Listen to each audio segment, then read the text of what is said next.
विहार colony में आनंद और कावेरी नाम का एक जोड़ा रहता था। उनकी 2 बेटियां थी, शैलजा और अपूर्वा। शैलजा खाने की बड़ी शौकीन थी। वो सोफे पर बैठकर अभी भी पॉपकॉर्न खा रही थी। अपूर्वा होटल मैनेजमेंट का कोर्स करके आज ही घर आई थी। कावेरी पूजा कर रही थी और अपूर्वा नहा धोकर पूजा के कमरे में आई। अपूर्वा, मैं पूजा के लिए फल लाना भूल गई। घर के पीछे लॉन में केले का पेड़ है, उस पेड़ पर केले लगे हैं। जाओ और उनमें से कुछ लेकर तो आओ, पूजा के काम आ जाएंगे। ओके मम्मा, उसने कहा और लॉन में केले के पेड़ के पास आई। वहाँ शैलजा केले के पेड़ के सामने बैठे केले खा रही थी और सारे केले खत्म कर चुकी थी। सिर्फ 2-3 केले बचे थे। अपूर्वा उन्हें लेने की कोशिश करती है, लेकिन शैलजा तुरंत उन फलों को भी ले लेती है। माँ, एक बार यहाँ आना। अपूर्वा की पुकार सुनकर कावेरी वहाँ आई और देखा शैलजा केले खा रही थी। उसने देखा कि सारे केले खत्म हो चुके हैं। बचे हुए 2 केलों को शैलजा ने हाथों में कस के पकड़ रखा था। इसे देखकर अपूर्वा और कावेरी हंस पड़े। शैलजा, मैंने तुमसे कहा था ना कि यहाँ मत आना। मुझे शक हुआ ही था कि माँ मुझे इस जगह पर ना आने के लिए क्यों कह रही है। मैंने सोचा कि यहाँ खाने के लिए जरूर कुछ है, इसीलिए मैं यहाँ आई। मैंने यहाँ केलों को देखा और खा लिया। हे भगवान, इसकी खाने की लत कहाँ जाके रुकेगी और कब? ऐसा कह कावेरी और अपूर्वा रसोई में आ गई। वहाँ सभी डब्बे लॉक करके रखे गए थे। उन्हें देखकर अपूर्वा चौंक गई और उसने तुरंत अपनी माँ से पूछा, ये क्या है माँ, सब डब्बों पर ताला क्यों लगा रखा है तुमने? तुम्हारी पेटू बहन की वजह से। वो तो मेथी, राई, जीरा तक खा जाती है। इस तरह वो कुछ भी नहीं छोड़ती और सब खाकर यहाँ खाली डब्बे रख देती है। तो मैं क्या करूं? मुझे बस यही समझ में आया कि सारे डब्बों पर ताला लगा दूं। कम से कम जरूरत पड़ने पर चीज तो मिल जाएगी। ये सुनकर अपूर्वा मुस्कुरा रही थी। इसी बीच शैलजा वहां आ गई। अपूर्वा, जाओ और बिरयानी फ्रिज से निकालकर कुत्ते के खाने को डाल दो। बिरयानी शब्द सुनते ही शैलजा खुशी खुशी घर से निकली और कुत्ते के पास की दीवार के पीछे छिप गई। अगर वो मुझे देख लेंगे तो कुत्ते को बिरयानी भी नहीं डालेंगे। शैलजा दीवार के पीछे छिप गई। अपूर्वा ने आकर कुत्ते के पास बिरयानी की थाली रख दी और चली गई। वाह, बिरयानी, मैं पेट भर खा सकता हूँ। उसने ऐसा सोचा ही था कि इस बीच शैलजा आ गई और उसने फौरन बिरयानी की थाली उससे ले ली और तेजी से खाने लगी। ये देख कुत्ते ने सोचा, ओहो, क्या ये खाऊ घर पर ही थी? मैंने सोचा कि ये घर पर नहीं होगी। मुझे बिरयानी परोसी गई, मैं कितना खुश हो गया था। कम से कम चखने को तो दे दे। ए पेटू, कुछ तो छोड़ मेरे लिए। और कुत्ता भौंकने लगा। 2 मिनट के बाद कुत्ते की आवाज सुन अपूर्वा और कावेरी वहां आ गए तो देखा वहां शैलजा कुत्ते को परोसी गई बिरयानी चट कर रही थी। दीदी, तुम कुत्ते को परोसी गई बिरयानी भी खा रही हो? ये सुनकर शैलजा ने थाली नीचे फेंक दी और उसके हाथ में जो लेग पीस था उसे चबाने लगी। कावेरी और अपूर्वा घर के अंदर चले गए।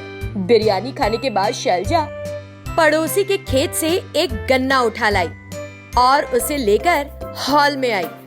उसे देखकर कावेरी, ओहो, तुमने फिर से बगल वाले के घर से ले लिया। पहले से ही कांता हमेशा लड़ने के मूड में रहती है और हमेशा मौका ढूंढती रहती है।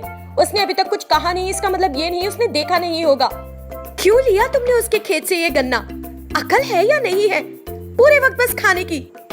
नहीं माँ, हमें शैलजा के खाने की लत के बारे में इतनी चिंता करने की जरूरत नहीं है। Cool down. तुम नहीं जानती बेटा, तुम हॉस्टल में थी, होटल मैनेजमेंट करके आज ही तो घर आई हो। हम रोज इसे देख रहे हैं और भुगत रहे हैं, हमें पता है सब। इसी बीच आनंद ऑफिस के लिए तैयार हो गया और खाने की मेज पर नाश्ता करने आया। अपूर्वा आई और बैठ गई। शैलजा भी गन्ना चट कर चुकी थी। माँ, गन्ना खत्म हो गया है, मुझे कुछ खाने को दे दो, बहुत भूख लग रही है, प्लीज। तो कावेरी ने उसे पॉपकॉर्न का पैकेट दिया। शैलजा उसे लेकर सोफे पर बैठ गई। कावेरी ने आनंद और अपूर्वा का नाश्ता लगाया। वो दोनों होटल मैनेजमेंट की बातें करने लगे और नाश्ता किया। इसी बीच शैलजा ने फटाफट अपने पॉपकॉर्न खत्म कर लिए और उसकी आते खाने के लिए फिर कुलबुलाने लगी। मामा, पॉपकॉर्न तो खत्म हो गए, कुछ खाने को तो दे दो, मेरी भूख नहीं मिटी इस जरा से पॉपकॉर्न से। घर में सब कुछ खत्म हो गया है बेटा, केवल सोफा, बेंच, कुर्सियां, दरवाजे और खिड़कियां ही बचे हैं। अगर तुम्हें उन्हें भी खाना हो तो बताओ, मैं एक एक करके दे दूं। पहले खिड़कियां दे दो माँ, मैं खाकर देखती हूँ, टेस्टी होंगी तो दरवाजे भी दे देना। उसकी बात सुनकर अपूर्वा और आनंद की हंसी छूट गई। थोड़ी देर बाद, पापा मुझे आपको कुछ बताना था। हाँ बोलो बेटा। मेरा कोर्स पूरा हो गया है, हम एक मिनी रेस्टोरेंट शुरू करते हैं पापा, फिर हम सब एक साथ काम कर सकते हैं, है ना? हम सब एक साथ काम कैसे कर सकते हैं बेटा? कैश काउंटर पर बैठेंगे पापा, शैलजा कस्टमर से ऑर्डर्स लेगी और मुझे देगी, फिर जैसे ही मैं ऑर्डर तैयार कर प्लेट में परोस दूंगी तो वो कस्टमर्स को जाकर दे देगी। इस तरह हम तीनों मिलकर अपना रेस्टोरेंट चलाएंगे। शैलजा ये सुनकर सोच रही थी कि इस तरह वो हमेशा कुछ ना कुछ खा सकेगी। वो बड़ी खुश हुई। वाह यार, आइडिया अच्छा है पापा, मुझे तो बहुत ही अच्छा लगा। तुम जैसे को तो अच्छा लगेगा ही, क्योंकि तुमको तो हमेशा कुछ न कुछ खाने को मिलेगा, है ना? लेकिन खुद का रेस्टोरेंट शुरू करने के लिए पैसे कहाँ से आएंगे जी? हाँ बोलो अपूर्वा, इस बारे में सोचा है? मेरी शादी के लिए बचाए गए पैसे है ना पापा, हम उसमें से कुछ पैसे ले लेंगे और हमें जो फायदा होगा हम उसे बाद में वापस जोड़ देंगे। क्यों नहीं बेटा, लेकिन आज नहीं हो पाएगा। हाँ, कल से मैं इस काम पर जरूर लग जाऊंगा। उसने ऐसा कहा और ऑफिस चला गया। जैसा उन्होंने सोचा था, 2 दिनों के अंदर उन्होंने अपूर्वा के नाम पर रेस्टोरेंट शुरू कर दिया। वे पहले कस्टमर का इंतजार कर रहे थे।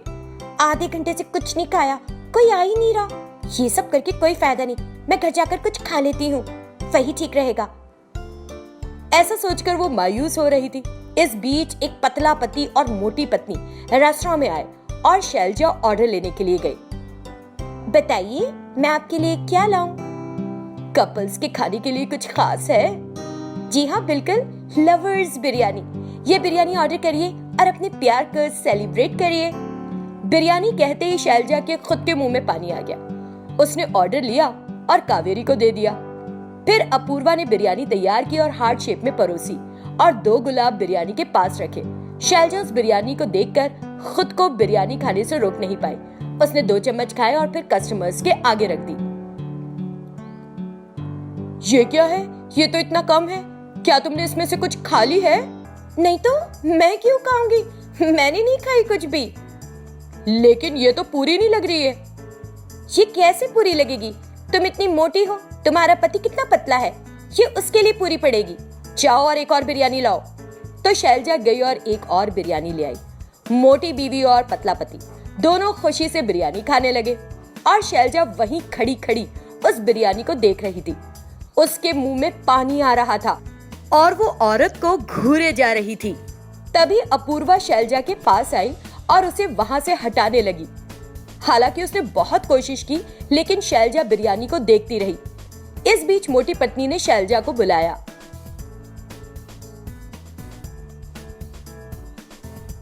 प्लीज एक कोल्ड ड्रिंक ले आओ, जरा चिल होना चाहिए। फिर शैलजा कोल्ड ड्रिंक लाने गई। उसने फ्रिज से कोल्ड ड्रिंक लिया, थोड़ा खुद पिया और उसे वापस बंद करके कस्टमर्स के पास गई। उसने फिर उनके सामने कोल्ड ड्रिंक रखा। कोल्ड ड्रिंक देखकर मोटी पत्नी बोली, ये क्या है? ये कोल्ड ड्रिंक तो आधी ही है। अरे वो आप नहीं जानती, कोल्ड ड्रिंक कंपनी ने इस तरह की नई बोतलें बाजार में निकाली हैं। मुझे तो शक हो रहा है, अगर कुछ गड़बड़ करोगी तो समझ लो मैं पुलिस कमिश्नर को अच्छी तरह जानती हूँ। ये सुनकर शैलजा ने सोचा कि अब वहां रहना खतरे से खाली नहीं है। वो 9 गया। अपूर्वा कॉलोनी में सुदर्शन और शशिकला अपनी बेटियों अनुपमा और रागिनी के साथ रहते हैं। अनुपमा कॉलेज में है और रागिनी इंटर की पढ़ाई कर रही है। बड़ी बेटी अनुपमा बहुत ही भुलक्कड़ है, वो सब कुछ भूल जाती है। रागिनी को अपनी बहन को सब कुछ याद दिलाना पड़ता है। अनुपमा तैयार होकर सिर पर चश्मा लगाकर हॉल में आती है। मामा मैं कॉलेज जा रही हूँ, बाय बाय। अनुपमा तुमने अपना नाश्ता कर लिया? हाँ हाँ माँ कर लिया। इसी बीच बहन की बात सुनकर रागिनी वहां आ जाती है। अच्छा क्या खाया नाश्ते में? मैंने भी खाया था ना। अब वो वही तो पूछ रही हूँ, क्या खाया था? फटाफट बताओ ना दीदी। इडली खाई थी शायद। रागिनी कुछ नहीं बोलती और चुप रहती है। अगर इडली नहीं तो डोसा, क्योंकि वो मुझे बहुत पसंद है। अनुपमा की बात सुनकर शशिकला और रागिनी दोनों एक दूसरे की ओर देखते हैं। वे दोनों कुछ नहीं बोलते। अनुपमा को तुरंत शक होता है कि उसने खाना खाया भी है या नहीं।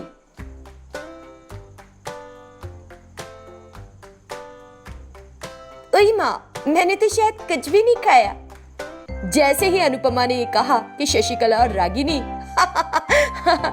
फिर अनुपमा और रागिनी खाने की मेज पर नाश्ता करने बैठती हैं। शशिकला उनको खाना परोसती है। दोनों बहनों ने अपना नाश्ता कर माँ को अलविदा कहा और पार्किंग एरिया में आ गई जहाँ स्कूटी खड़ी थी।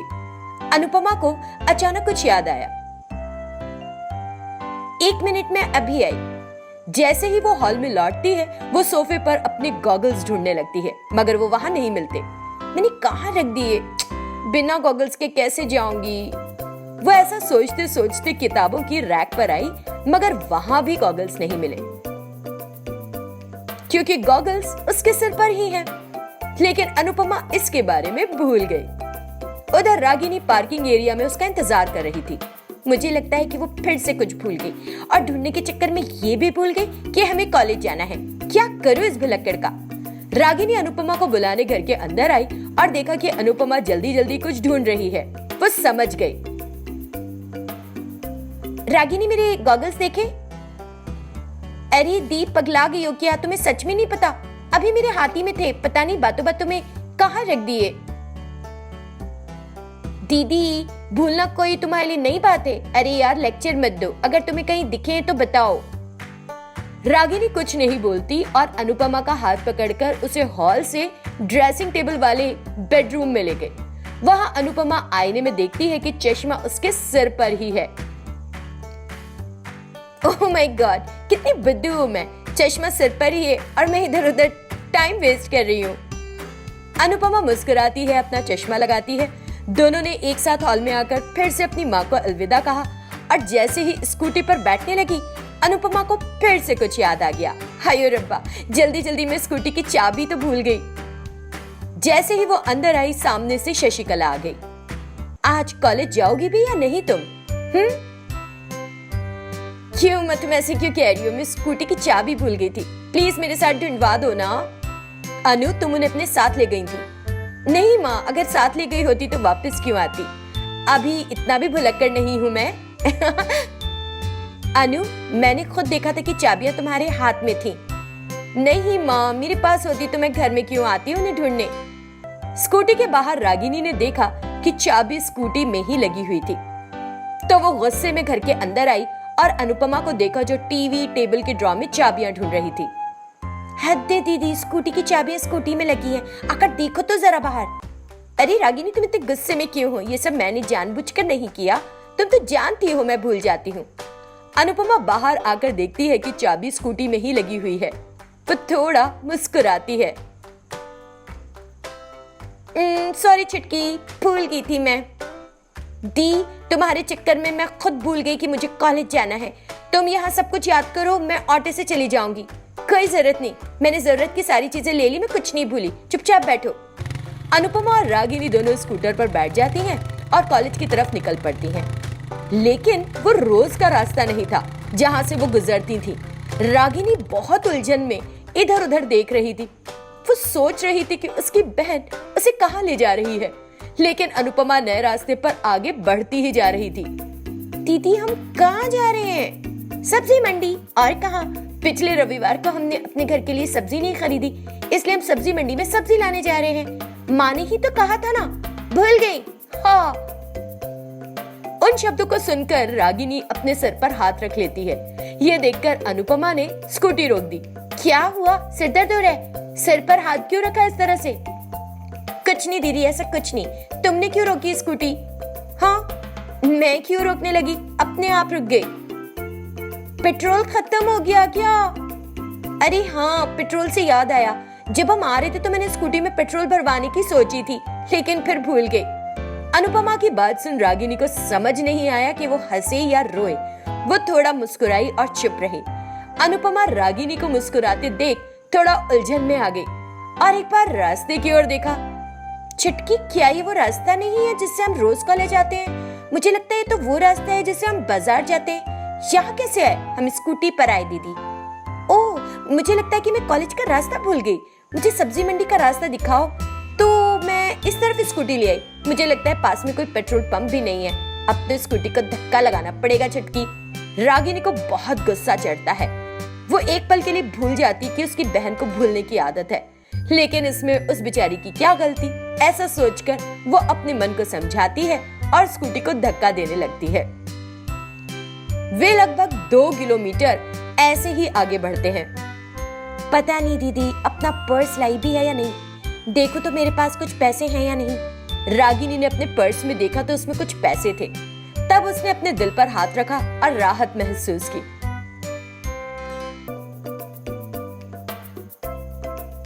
जैसे जैसे दिन बीत रहे थे, अनुपमा की भूलने की आदत बढ़ती ही जा रही थी। उस दिन रागिनी का जन्मदिन था। अरे वाह, कमाल है, आज बड़ी जल्दी नहा ली और मंदिर भी जा रही हो। अरे दीदी, अभी कुछ देर पहले तो बताया था, तुम्हें कुछ याद ही नहीं रहता है। क्या बताया था बहन? प्लीज आ, फिर से बताना। इस बीच शशिकला उनके पास आती है और देखती कि अनुपमा अब तक तैयार नहीं हुई है। अनुपमा, तुम अब तक तैयार क्यों नहीं हुई? मैंने तुमसे कहा था ना कि जल्दी से तैयार हो जाओ ताकि हम तीनों मंदिर जा सके। माँ, मुझे कुछ याद नहीं। क्या सच में आपने मुझे अपने साथ मंदिर चलने को कहा था? हे भगवान, हम तुम्हारी भूलने की इस आदत से परेशान हो चुके हैं। आज तुम्हारी बहन रागिनी का जन्मदिन है, मैंने कहा था ना।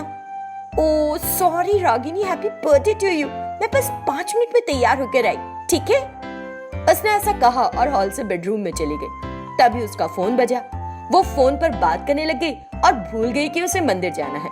कॉल पर बात करने के बाद वो बिस्तर पर बैठी और फोन में गेम खेलने लगी।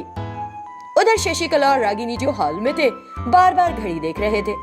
5 मिनट हो गए, 10 मिनट और फिर 15 मिनट भी बीत गए, लेकिन तब भी अनुपमा बेडरूम से बाहर हॉल में नहीं आई। तुम जाकर देखो माँ, दीदी बेडरूम में जाती भूल गई होगी कि हमें मंदिर जाना है। वो भूल गई होगी और बिस्तर पर लेट गई होगी। उन शब्दों को सुनकर शशिकला गुस्से से तमतमाती अनुपमा के कमरे में जाती है। जैसे रागिनी ने कहा था, अनुपमा सब भूलकर फोन पर गेम खेल रही थी। क्या हुआ माँ, तुम्हारी आंखें लाल हो रही हैं? अनुपमा ने ऐसे पूछा तो शशिकला को समझ नहीं आया कि क्या कहे, क्योंकि वह कुछ नहीं कर सकते थे। शशिकला वापस हॉल में आई। रागिनी समझ गई कि उसकी बहन फिर भूल गई। बिना कुछ कहे वो दोनों एक साथ मंदिर चली गई।